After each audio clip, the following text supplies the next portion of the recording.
Hello, everyone, and welcome back to another episode of Getting Into.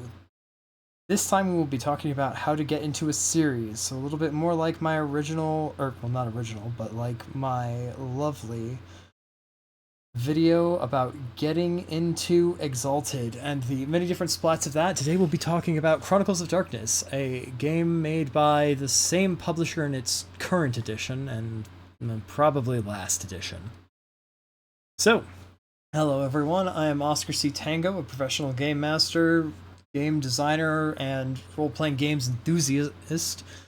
And today we're going to be talking about one of the first RPGs I really genuinely sat down to play and was immediately sold on.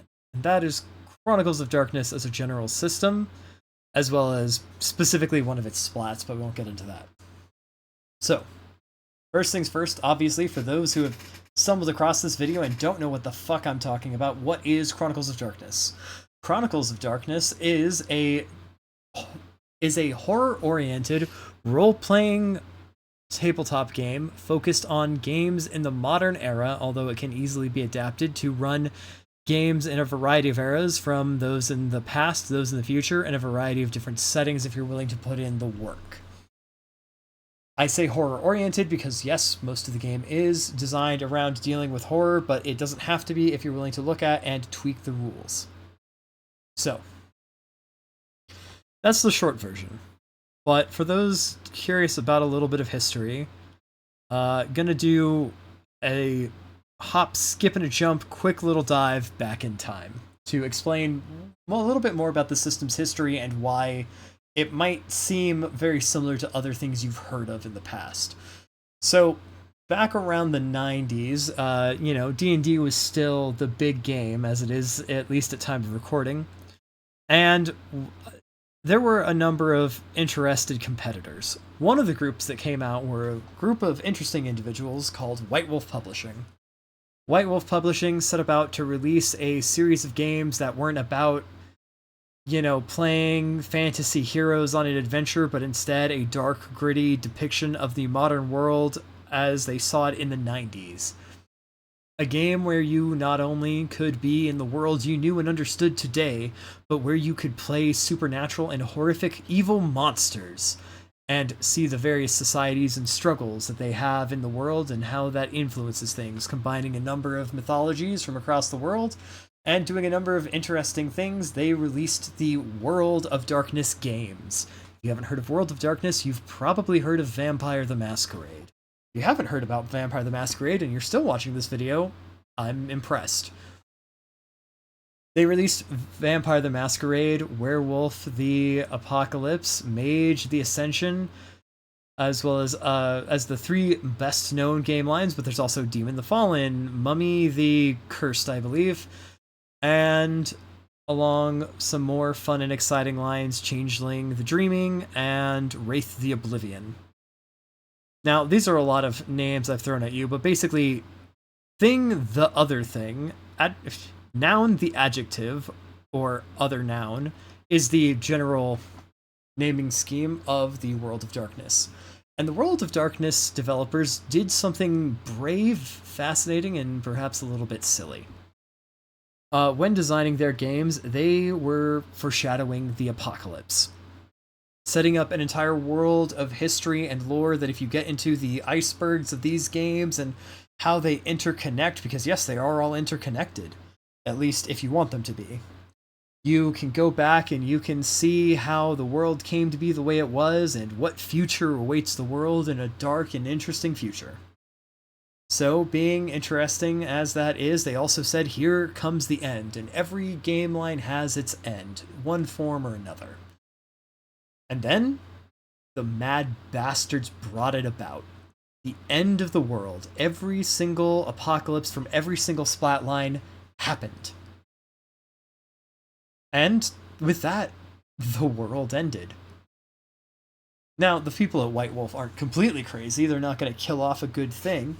They have a little bit more sense than that. But they had seen an opportunity to make an adjustment, rebrand and redefine their games, and change the style and scope of them. Make something effectively very much the same, but perhaps a little bit less bloated over multiple editions and released expansions for the books.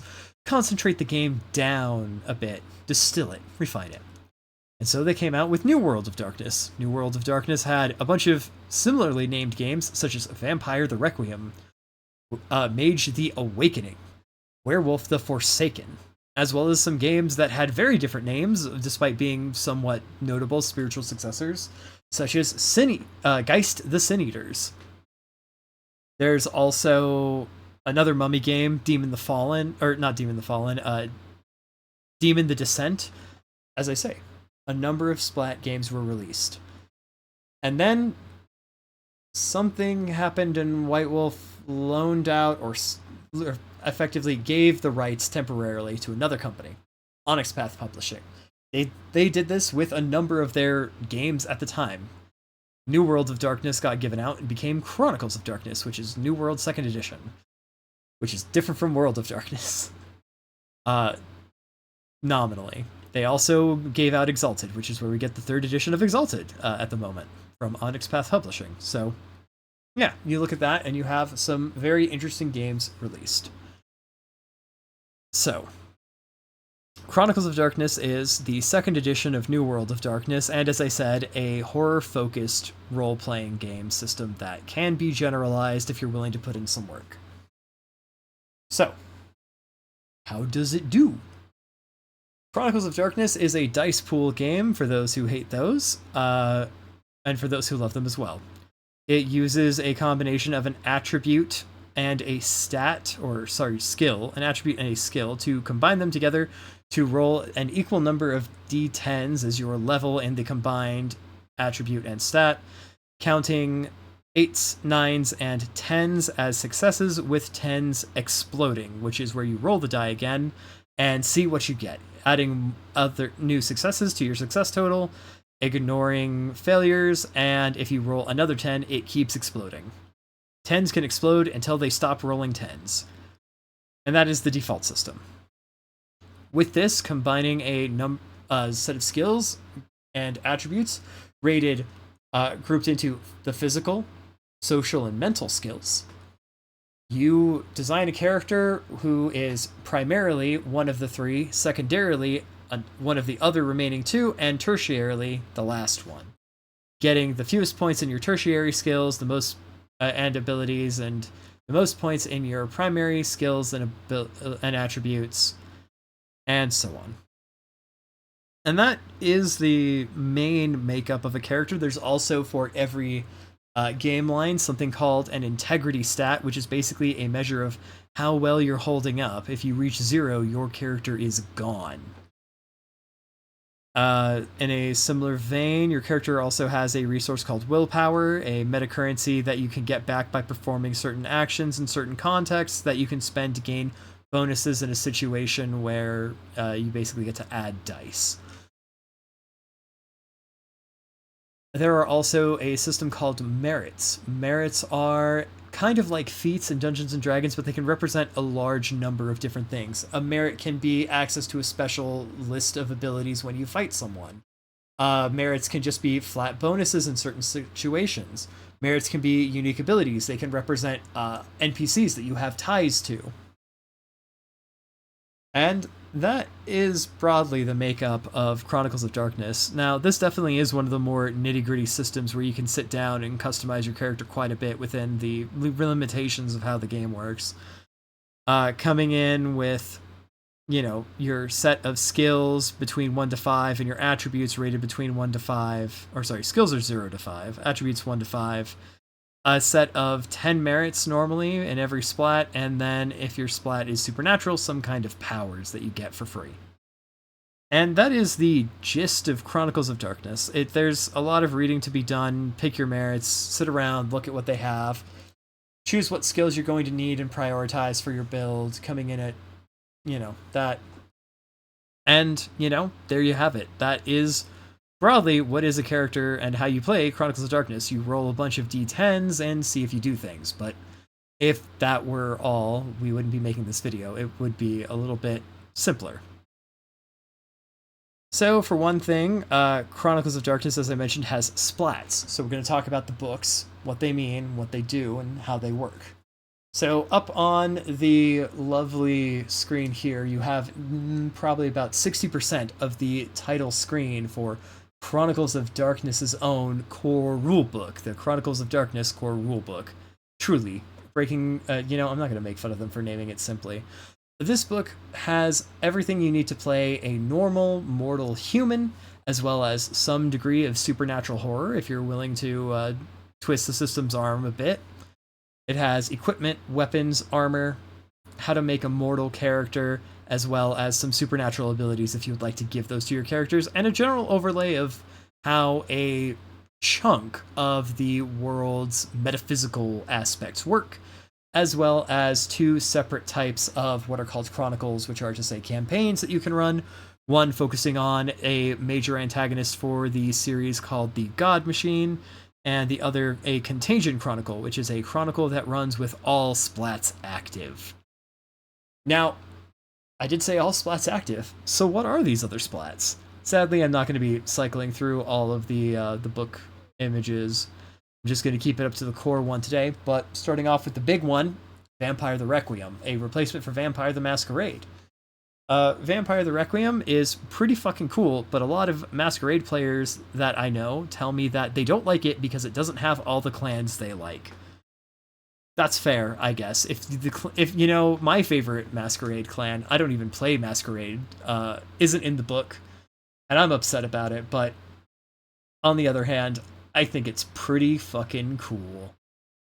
In a similar vein to that, you have Werewolf the Forsaken to replace Werewolf the Apocalypse. Where Vampire plays pretty similarly, but just takes out the number of options that are available to trim the game down and make it a little bit more condensed and accessible and approachable for a new player. Werewolf the Forsaken is an interesting game. I've never actually had the experience of playing it, but hearing about it from those I know who run and play it, it is a game about trying to maintain balance in a world that is trying to pull you away from that balance, and the struggles to find it, both with being a person who is supernaturally a werewolf and all of the responsibilities that come with that, and trying to maintain your connection to your life and keeping the spirit world happy and well aligned, and not bleeding too much into one or the other and losing yourself. And then you also have Mage the Awakening. Having read large chunks of Mage the Ascension and read also moderate chunks of Mage the Awakening is a slightly less high power Mage the Ascension style game, but with better casting mechanics.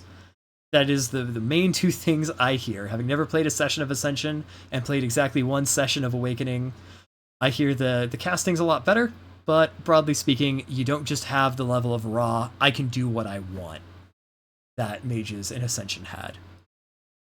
Mage the Awakening, instead of having mages be these people who are fighting to go beyond the world, pitches a world where the efforts to gain true control over magic have been lost, and mages today are only allowed to be mages by the efforts of those who came before them, who were incredibly strong and potent themselves, barely managing to keep the world of magic from being completely separated from the mortal world as we know it.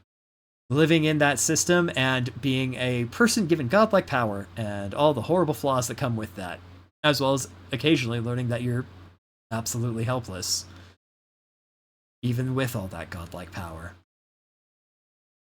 Going on from the big three, replacing, at least from a thematic standpoint, Wraith the Oblivion, a game about being one of the most powerful beings in existence, with a shadow constantly telling you to, actually literally kill yourself. You now play a dead person who is being reanimated by a very powerful ghost called a Geist, which is where the game gets its name from, and going about to try and reclaim that Geist's memories, which it sacrificed when it became as powerful as it did, as well as overall try to just fix the fucked up system that is the underworld and how ghosts operate. Becoming a set of mediums between the living and the dead, and trying to balance between the two and reform a broken and violent system. I hear a lot of good things about Geist.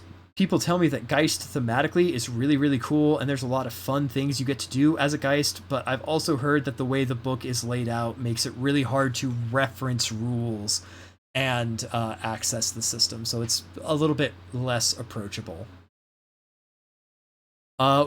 My second favorite game I've ever played in terms of Chronicles of Darkness is Changeling the Lost, where Changeling the Dreaming is about waking up and finding that you are actually a person of magical nature and intent. With a level of whimsy and magic, you find yourself in the modern world. A world losing its whimsy, its interest, and its sense of magic, and falling away to the mundane and the boring. And the suffering of doing that. If you're playing The Dreaming, if you're playing Changeling the Lost, you're a you're a victim of abuse, kidnapping, and the worst level of absolute mindfuckery that can happen to a person, literally rewriting the fundamental nature of who you are, escaping that, coming back into the living world sometimes centuries later, or sometimes centuries before, or, maybe not that long later, trying to slide back into a normal life, be it your old one or the new one that you have to take, and finding yourself not quite fitting in anymore. Additionally, on top of not fitting into this world you're trying to get into, you're a lot more fragile. What has happened to you has given you an undeniable connection to that realm you were taken to. It makes up a part of you. What they took from you was replaced with the very thing they brought you to and made you. So now you also kind of have to hide from that, stop that from wreaking havoc on the world you're trying to inhabit, and also hide from the people who took you, because more than likely, with a few very rare exceptions, they want you back. And even if the one who didn't take you, or who took you, doesn't want you back anymore, others might want you for their own benefit. So that's terrifying, and you are basically dealing with literal gods, almost child gods, as it were, desperately trying to avoid their notice, while also trying to take the benefits that they can offer you so that you can make adjusting to life that much easier, because otherwise you're in for a really, really bad time. Changeling is really cool and a lot of fun, but suffers from kind of a little bit of sprawl in its core book. Changelings deal with the real world, the magical world that they escaped from, and also dreams. And that's a lot of things to cover in one book, with very different rules and a limited power set to interact with all of these things. You also have Demon the Descent.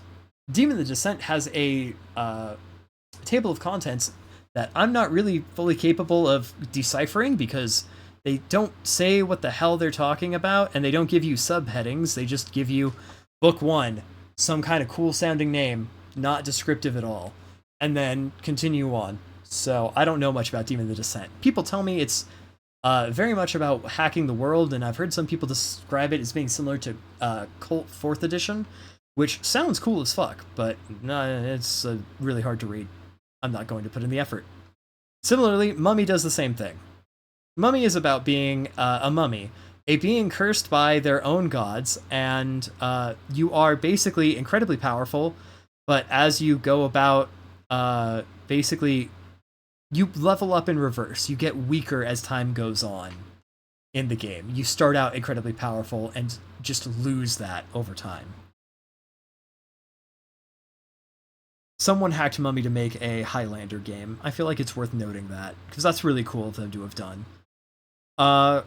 Beyond those games, there's one that's really unpopular. I'm not going to bother talking about it. It's primarily unpopular because its themes are kind of really off-putting, and because the author himself is rather poorly liked.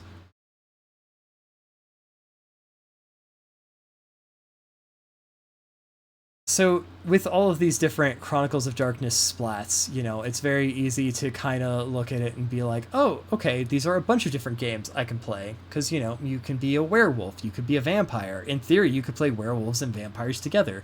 Those don't normally have reasons to get along, but hey, if you're willing to put aside the why is this happening for the sake of story, it's totally possible. You can also play something called a Promethean. Prometheans are, artificial people that aren't quite human yet, but desperately want to become human, and are going through the process of living with that. So, with all these fun and exciting games to play, what do you really need to start playing? Because these games have companion books, they have their core books, there's the core Chronicles of Darkness book. How do you get into Chronicles of Darkness? The first place to start would probably be picking up the core book of the splat you want to run. While I highly recommend getting the core Chronicles of Darkness book because it goes through a lot of the rules and gives you a lot of the things you need to run any of these games, which may not be listed in the games themselves, the core book is mostly designed to meet your needs. If there's something that changes the way the rules work relevant to that specific game, it's going to be addressed in that book. It has that book that splats necessary powers that are, fundamental to the way they work. It has a number of merits that are necessary to the way the game is likely to work. It won't give you everything that you're able to do, but if you sit there and say, yeah, you know what, I really want to play, Vampire the Requiem, you can run Vampire the Requiem off of the Vampire book. You'll be losing a lot of the very valuable things that come from core, but they aren't something that are 100% necessary, especially not for we're just demoing it and getting into it game. But also, as I said, I recommend getting the core book. The core book has a lot of things that are really beneficial to have on hand. Merits, conditions, and tilts. All things that, help your character out and won't necessarily be in the other book. Because a lot of merits get left out of a lot of splat books because there are a lot of merits in the core book. Because, it needs to cover a lot of things. And sometimes, you'll see something that says, oh, you get this benefit, and you're like, what is that? And then you look, and you're like, oh, it's in the core book. Huh. Now, that's normally when you venture into the realm of companion books for games, but still, things happen. So that way people, have an idea. And then beyond that, do you necessarily need the companion books? No, but they tend to help. There's typically a released GM's guide of some description for the books. In the case of Changeling, it's a book called The Hedge. There's also typically a player-oriented book, and Changeling it would be called Kith and Kin. And so typically you can expect one of these game lines to have a basically some kind of GM aid book that tells you about the villains and like greater things of the world, and then a more player-oriented book that gives them that. You don't lose anything for owning all of them, and you like I said, you can absolutely run the game core book only for that splat out of the box. It will be limited, but it won't necessarily be lacking. It won't be unfulfilling. You can have a lot of fun with just what it brings to the table by default.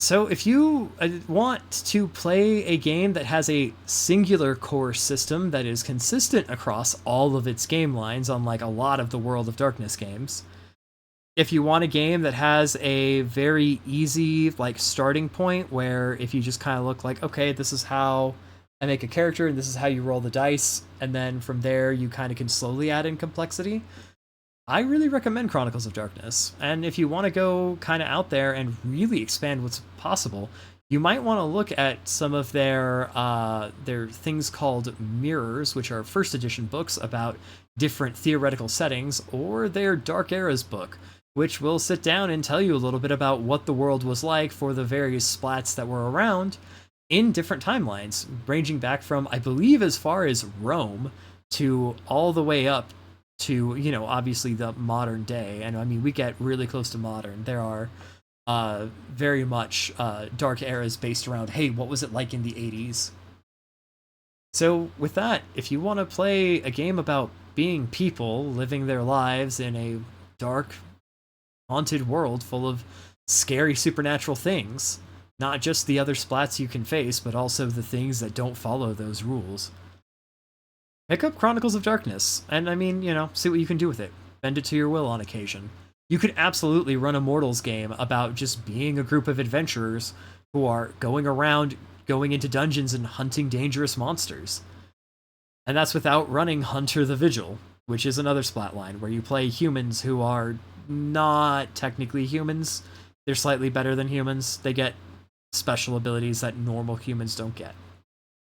So with that, yeah, this has been a look at Chronicles of Darkness, a system I really like and honestly have a lot of respect for. It's looking at Chronicles of Darkness has inspired a lot of the way I think about game design, both in some of its flaws that very much exist and in some of the things that it does right, and some of the things that I just, different to taste. It's been a very clear inspiration for a number of videos on the channel. It's pretty much almost single-handedly responsible for my video and analysis of integrity systems.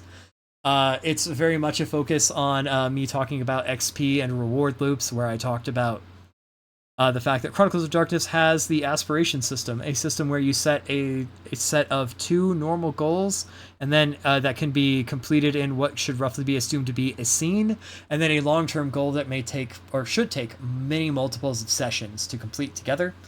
And you use those to generate XP that you get, fractional XP. The XP costs in this game tend to be on the very low side. The most expensive anything gets is 5. And then along with that, it also, you get XP for if you take a certain amount of damage, if you make an integrity check, every time you clear a condition. They can be rewarded for just role-playing well, and a lot of other fun and exciting things. So with that, yeah.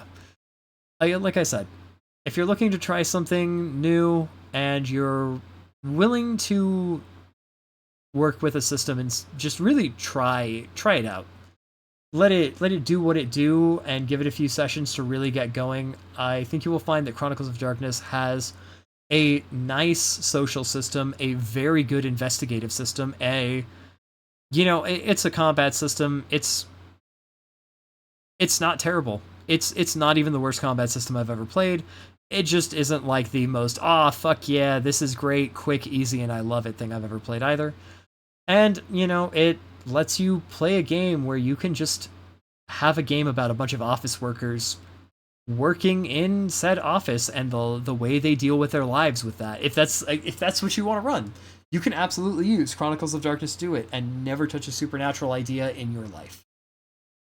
So with that, I shall let you all go. Thank you for listening in, and I hope you enjoy Chronicles of Darkness. I wish we would get a 3rd edition, but from what I understand about the licensing situation, that's not likely to happen. So this is the best we got for now, until, someone comes out and does something radical and kind of just takes the system and is like, here's the serial number stripped off. Here's an SRD. Catch you later, everyone.